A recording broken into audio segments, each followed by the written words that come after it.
Hello दोस्तों, आज हम आपको बताएंगे शिव और सती का अटूट प्रेम कैसे हुआ था, उन दोनों का विवाह कैसे बने थे वह प्रेम दौर में। ये जानने के लिए आप हमारी वीडियो में लास्ट तक बने रहे। अद्भुत पौराणिक कथा, शिव और सती का प्रेम। दक्ष प्रजापति की सभी पुत्रियां गुणवती थीं, फिर भी दक्ष के मन में संतोष नहीं था। वे चाहते थे उनके घर में एक ऐसी पुत्री का जन्म हो जो सर्वशक्ति संपन्न हो एवं सर्वविजयनी हो। अतः दक्ष एक ऐसी ही पुत्री के लिए तप करने लगे। तप करते करते अधिक दिन बीत गए तो भगवती आद्या ने प्रकट होकर कहा, मैं तुम्हारे तप से प्रसन्न हूँ। तुम किस कारण तप कर रहे हो? दक्ष ने तप करने का कारण बताया तो माँ बोली, मैं स्वयं पुत्री रूप में तुम्हारे यहाँ जन्म धारण करूंगी। मेरा नाम होगा सती। मैं सती के रूप में जन्म लेकर अपनी लीलाओं का विस्तार करूंगी। फलतः भगवती आद्या ने सती रूप में दक्ष के यहाँ जन्म लिया। सती दक्ष की सभी पुत्रियों में सबसे अलौकिक थीं। सती ने बाल्यावस्था में ही कई ऐसे अलौकिक आश्चर्यचकित करने वाले कार्य कर दिखाए थे जिन्हें देखकर स्वयं दक्ष को भी विस्मयता होती रहती थी। जब सती विवाह योग्य हो गई तो दक्ष को उनके लिए वर की चिंता होने लगी। उन्होंने ब्रह्मा जी से इस विषय में परामर्श किया। ब्रह्मा जी ने कहा, सती आद्या की अवतार हैं। आद्या आदि शक्ति और शिव आदि पुरुष हैं, अतः सती के विवाह के लिए शिव ही योग्य और उचित वर हैं। दक्ष ने ब्रह्मा जी की बात मानकर सती का विवाह भगवान शिव के साथ कर दिया। सती कैलाश में जाकर भगवान शिव के साथ रहने लगीं। भगवान शिव के दक्ष के दामाद थे, किंतु किसी वजह से दक्ष के हृदय में भगवान शिव के प्रति बैर और विरोध भाव पैदा हो गया। सावन सोमवार की पवित्र और पौराणिक कथा। एक बार देवलोक में ब्रह्मा ने धर्म के निरूपण के लिए एक सभा का आयोजन किया था। सभी बड़े बड़े देवता सभा में एकत्र हुए। भगवान शिव भी इस सभा में बैठे थे। सभा मंडल में दक्ष का आगमन हुआ। दक्ष के आगमन पर सभी देवता उठकर खड़े हो गए, पर भगवान शिव खड़े नहीं हुए। उन्होंने दक्ष को प्रणाम भी नहीं किया। फलतः दक्ष ने अपमान का अनुभव किया। केवल यही नहीं, उनके हृदय में भगवान शिव के प्रति ईर्ष्या की आग जल उठी। वे उनसे बदला लेने के लिए समय और अवसर की प्रतीक्षा करने लगे। एक बार सती और शिव कैलाश पर्वत पर बैठे हुए परस्पर वार्तालाप कर रहे थे। उसी समय आकाश मार्ग से कई विमान कनखल की ओर जाते हुए दिखाई पड़े। सती ने उन विमानों को दिखकर भगवान शिव से पूछा, प्रभो, ये सभी विमान किसके हैं और कहाँ जा रहे हैं? भगवान शकुन ने उत्तर दिया, आपके पिता ने बड़े यज्ञ का आयोजन किया है। समस्त देवता और देवांगनाएं इन विमानों में बैठकर उसी यज्ञ में सम्मिलित होने के लिए जा रहे हैं। इस पर सती ने दूसरा प्रश्न किया, क्या मेरे पिता ने आपको यज्ञ में सम्मिलित होने के लिए नहीं बुलाया? भगवान शंकर ने उत्तर दिया, आपके पिता मुझसे बैर रखते हैं, फिर वे मुझे क्यों बुलाने लगे? सती मन ही मन सोचने लगी, फिर बोली, यज्ञ के इस अवसर पर अवश्य मेरी सभी बहनें आएंगी। उनसे मिले हुए बहुत दिन हो गए। यदि आपकी अनुमति हो तो मैं भी अपने पिता के घर जाना चाहती हूँ। यज्ञ में सम्मिलित हो लूंगी और बहनों से भी मिलने का सुअवसर मिलेगा। भगवान शिव ने उत्तर दिया, इस समय वहां जाना उचित नहीं होगा। आपके पिता मुझसे बैर रखते हैं, हो सकता है वे आपका भी अपमान करें। बिना बुलाए किसी के घर जाना उचित नहीं होता है। इस पर सती ने प्रश्न किया, ऐसा क्यों? भगवान शिव ने उत्तर दिया, विवाहिता लड़की को बिना बुलाए पिता के घर नहीं जाना चाहिए, क्योंकि विवाह हो जाने पर लड़की अपने पति की हो जाती है। पिता के घर से उसका संबंध टूट जाता है। लेकिन सती पीहर जाने के लिए हठ करती रहीं, अपनी बात बार बार दोहराती रहीं। उनकी इच्छा देखकर भगवान शिव ने पीहर जाने की अनुमति दे दी। उनके साथ अपना एक गण भी साथ में भेज दिया। उस गण का नाम वीरभद्र था। घर में सती से किसी ने भी प्रेमपूर्वक वार्तालाप नहीं किया। दक्ष ने उन्हें देखकर कहा, तुम क्या यहाँ मेरा अपमान कराने आए हो?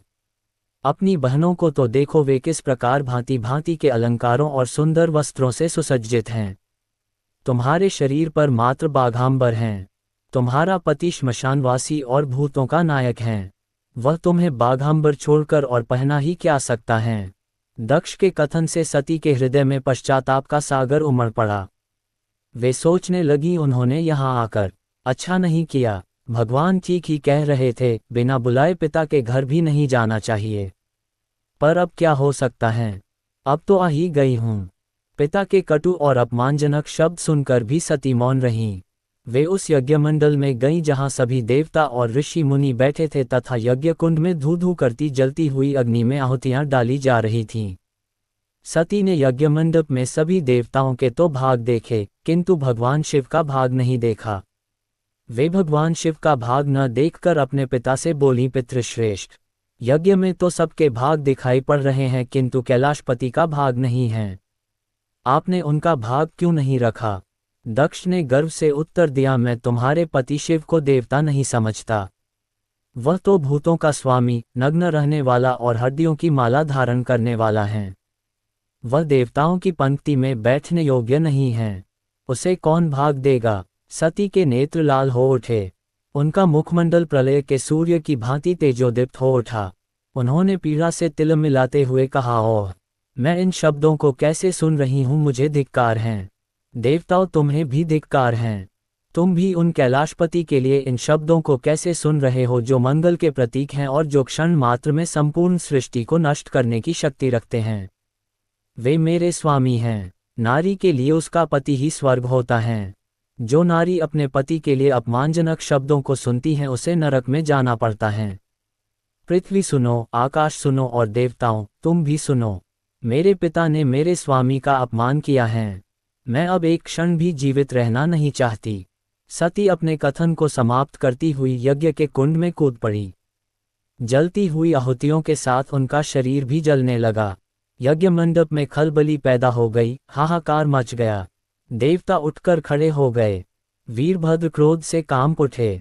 वे उछल उछल कर यज्ञ का विध्वंस करने लगे। यज्ञ मंडप में भगदड़ मच गई। देवता और ऋषि मुनि भाग खड़े हुए। वीरभद्र ने देखते ही देखते दक्ष का मस्तक काटकर फेंक दिया। समाचार भगवान शिव के कानों में भी पड़ा। वे प्रचंड आंधी की भांति कनखल जा पहुँचे। सती के जले हुए शरीर को देखकर भगवान शिव ने अपने आप को भूल गए। सती के प्रेम और उनकी भक्ति ने शंकर के मन को व्याकुल कर दिया। उन शंकर के मन को व्याकुल कर दिया जिन्होंने काम पर भी विजय प्राप्त की थी और जो सारी सृष्टि को नष्ट करने की क्षमता रखते थे। वे सती के प्रेम में खो गए, बेसुध हो गए। भगवान शिव ने उन्मत्त की भांति सती के जले हुए शरीर को कंधे पर रख लिया। वे सभी दिशाओं में भ्रमण करने लगे। शिव और सती के इस अलौकिक प्रेम को देखकर पृथ्वी रुक गई, हवा रुक गई, जल का प्रवाह ठहर गया और रुक गई देवताओं की सांसें। सृष्टि व्याकुल हो उठी। सृष्टि के प्राणी पुकारने लगे, त्राहिमाम, त्राहिमाम। भयानक संकट उपस्थित देखकर सृष्टि के पालक भगवान विष्णु आगे बढ़े। वे भगवान शिव की बेसुधी में अपने चक्र से सती के एक एक अंग को काट काट कर गिराने लगे। धरती पर 51 स्थानों में सती के अंग कट कट कर गिरे। जब सती के सारे अंग कट कर गिर गए तो भगवान शिव पुनः अपने आप में आए।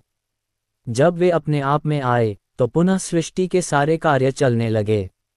धरती पर जिन 51 स्थानों में सती के अंग कट कट कर गिरे थे वे ही स्थान आज शक्तिपीठ माने जाते हैं। आज भी उन स्थानों में सती का पूजन होता है, उपासना होती है। धन्य था शिव और सती का प्रेम। शिव और सती के प्रेम ने उन्हें अमर और वंदनीय बना दिया। सती से बिछड़ने के बाद भगवान शिव ने शरीर पर क्यों लगाए अधजले शव की भस्म? वियोग से गुजर रहे हर मनुष्य को समझना चाहिए जीवन का यह अंतिम सत्य। भगवान शिव भस्म क्यों लगाते हैं? शिव पुराण की एक कहानी के अनुसार जब देवी सती ने दक्ष प्रजापति के हवन कुंड में आत्मदाह कर लिया था तो भगवान शिव सती के अधजले शव को लेकर पूरे संसार में भटक रहे थे। शिव दुख के सागर में डूबकर संसार के प्रति अपनी जिम्मेदारियों को भूल चुके थे। देवताओं को शिव सहित संपूर्ण संसार की चिंता होने लगी थी। ऐसे में भगवान विष्णु ने अपने सुदर्शन चक्र से सती के शव के टुकड़े कर दिए। सती के शव के टुकड़े पृथ्वी पर गिरने के बाद शिव के हाथ में केवल राख ही बची। चिता की इस भस्म को शिव ने सती की याद में अपने शरीर पर लगा लिया। भगवान शिव ऐसे भगवान हैं जो प्रकृति के नियमों पर चलकर बेहद ही साधारण तरीके से रहते हैं। शिव को निवास करने के लिए न ही महल की आवश्यकता और न ही शिव को प्रसन्न करने के लिए कोई विशेष सामग्री की आवश्यकता होती है। सांसारिक छलावों से दूर भगवान शिव प्रकृति की गोद में यानी कैलाश पर्वत पर निवास करते हैं। आप भगवान शिव को पूरे श्रद्धा भाव से धतूरा, बेलपत्र जैसी चीजों से प्रसन्न कर सकते हैं। वहीं भगवान शिव को मोक्ष का देवता कहा जाता है। मोक्ष यानी जीवन मृत्यु के चक्र से स्वतंत्र होकर दुख और सुख से ऊपर उठना। भगवान शिव मृत्यु का उत्सव मनाते हैं, इसलिए तो भगवान शिव चिता की भस्म या राख को अपने शरीर पर लगाते हैं। आपके मन में भी कभी न कभी यह सवाल जरूर आया होगा कि आखिर भगवान शिव चिता की भस्म को अपने शरीर पर क्यों लगाते हैं। आइए जानते हैं इसका रहस्य। भगवान शिव को पसंद नहीं करते थे सती के पिता दक्ष। शिव पुराण में भगवान शिव और सती की एक कहानी वर्णित है। इस कहानी के अनुसार देवी सती के पिता प्रजापति दक्ष भगवान शिव को पसंद नहीं करते थे। शुरुआत में वे अपनी बेटी का विवाह शिव से नहीं करना चाहते थे, लेकिन सती के बहुत समझाने और हटकर बैठने के कारण उन्होंने सती का विवाह शिव से कराया दिया। शिव सती के विवाह के बाद भी प्रजापति दक्ष शिव के प्रति अपनी नकारात्मक भावनाओं को बदल नहीं पाए। एक बार उन्होंने एक विशाल यज्ञ का आयोजन किया, जिसमें उन्होंने सभी देवी देवताओं को आमंत्रित किया, लेकिन अहंकारवश और शिव को नीचा दिखाने के लिए शिव और सती को यज्ञ में आमंत्रित नहीं किया। शिव के अपमान से क्रोधित हो गई देवी सती। जब सती को यज्ञ के बारे में पता चला तो उन्होंने भगवान शिव को अपने साथ चलने के लिए कहा, लेकिन भगवान शिव ने सती को ये कहकर इनकार कर दिया कि किसी भी आयोजन में बिना निमंत्रण नहीं जाना चाहिए। लेकिन सती ने शिव की बात नहीं मानी और क्रोध में अपने पिता के घर पहुंची। वहां उन्होंने प्रजापति दक्ष से शिव को निमंत्रित न किए जाने का कारण पूछा। सती ने अपने पिता से पूछा कि आखिर उन्हें शिव से इतनी घृणा क्यों है, जिसे सुनकर दक्ष कुछ पल के लिए मौन हो गए। हवन कुंड में बैठकर सती ने कर लिया आत्मदाह। कुछ देर बाद दक्ष ने अपनी चुप्पी तोड़ी और सती की बात सुनकर दक्ष शिव का उपहास करने लगे और उनके विरुद्ध कटु वचन कहने लगे। अपने पिता के मुंह से अपने पति के लिए ऐसे कटु वचन सुनकर सती बहुत ही क्रोधित और दुखी हुई। यज्ञ कुंड की अग्नि में कूदकर सती ने अपनी जान दे दी। ये समाचार जब शिव तक पहुंचा तो महादेव बहुत क्रोधित हुए और उनके क्रोध से वीरभद्र अवतार का जन्म हुआ। वीरभद्र ने दक्ष के यहाँ जाकर प्रजापति दक्ष का सिर काट दिया। सती के शव को लेकर कई दिनों तक भटकते रहे महादेव। अपनी पत्नी की मृत्यु के बाद भगवान शिव ने संसार के प्रति सारी जिम्मेदारियों को त्याग दिया। शिव देवी सती का अधजला शव लेकर पूरे संसार में भटकने लगे। शिव के ऐसे रूप को देखकर पूरी सृष्टि को भगवान शिव की चिंता होने लगी। महादेव को सती के शोक वियोग से निकालना आवश्यक हो गया था, इसलिए भगवान विष्णु ने अपने सुदर्शन चक्र से देवी सती के शव के कई टुकड़े कर दिए।